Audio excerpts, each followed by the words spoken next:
I'm Jay Arthur, author of Lean Six Sigma Demystified and QI Macros.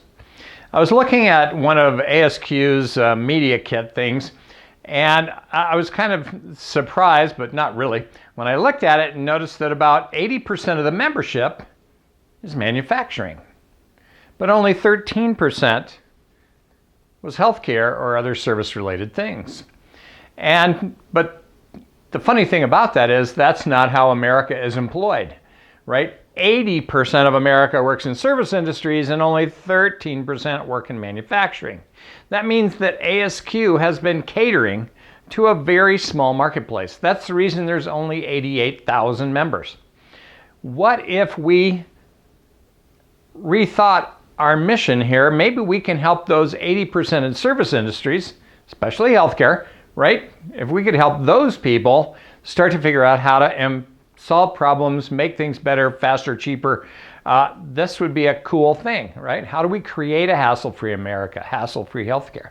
Well, we have to get all those other businesses that are not represented in ASQ, and that might make ASQ's membership grow, right? By 5, 10, 10-fold. That wouldn't be all bad, right? That would be good for ASQ.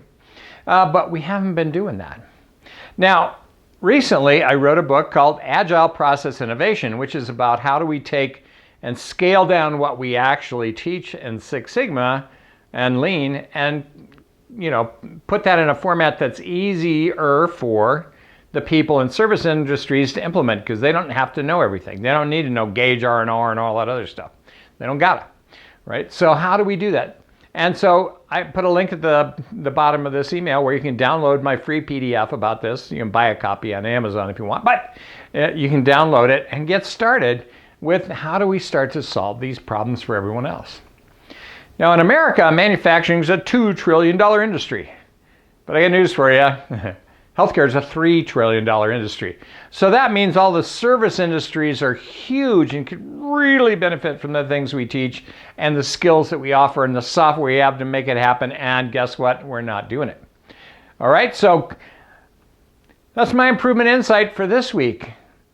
Let's go out and improve our ability to embrace more and more disciplines, more and more industries, service industries that really could benefit from what we're doing. Let's go out and improve something this week.